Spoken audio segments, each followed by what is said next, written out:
Nagsimula na po ang sitahan at hulihan sa mga motoristang nagse-cellphone at nagagadget habang nagmamaneho. Alinsunod po yan sa pagpapatupad ng Anti-Distracted Driving Law. Pero ang ilang driver, hindi raw alam na ngayong araw na epektibo ang batas. Nakatutok si Oscar Oida. Sige sa kakatext kahit nagmomotorsiklo. Ang isang ito sa stoplight sa Quirino Highway, palingon-lingon pa at akalay walang nakakakita sa pagse-cellphone niya. Ang isang bus driver, nakikipagkwentuhan sa telepono habang nakahinto sa stoplight sa Mia Coastal Road. At tuloy ang chika kahit nag-go na. Nakasanayan ng iba na mag-check, ganyan. So yun, but syempre para makaiwas sa aksidente dapat pigilan. Disiplina talaga. Medyo mahirap sir pag may mga kailangan kontakin, gano'n. So talagang medyo mag-a-adjust pa. Yung iba, walang kaalam-alam sa bagong batas. Bakit po kayo nakalagay pa rin po dyan? Ba't bawal na po dito, sir? Hindi niyo ba alam?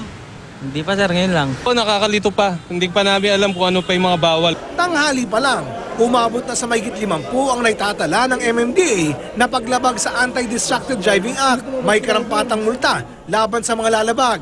Aabot ito ng hanggang 20,000 pesos at pagbawi sa lisensya kapag higit pangatlong huli na sa paglabag. Kaya paalala, bawal na ang paggamit ng cellphone, electronic entertainment, computing gadgets at mga katulad ng gamit habang nagmamaneho at kahit nakahimpil sa stoplight. Bawal na rin ang paglalagay o pagpuposisyon ng gadget sa line of sight ng driver. Kailangan, kung maaari, walang distraction sa harap talaga, lahat. Yung sinasabi nilang dashcam na dapat ikabit, siguro dito ang tamang pagkabit sa likod ng rear view mirror. Saan dito sir pwedeng ilagay yung cellphone? Pwede naman dito sa baba eh. Imbis na yung lalagyan nila ng cellphone dito, iba napakalaki. Tapos yung iba may malalaking cellphone. Nakakaharang talaga yan eh. Dito sa baba.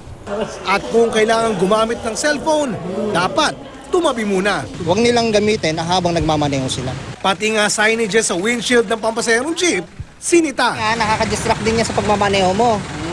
So, pakitanggal mo yan. Isa yan sa mga nakaka-distract niya sa... Mga nakakabit na yan. Dito na magbabase ang pasero sa pagsakay nila. Kaya eto, bawal nga ang sa jeep na walang panel roof. Violation na po yun. Dapat dyan meron. Dito meron. Sa salamin, tanggalin natin. Distraction na yan. Sabi ng LTO, tuloy-tuloy ang pagpapakalat nila ng mga impormasyon tungkol sa bagong batas. Namigay sila ng polyetos na nagpapaliwanag sa Anti-Distracted Driving Law. Pati kutsero, pinaalalahanan. Wala na to sa advisor. Oscar Oida, nakatutok, 24 oras.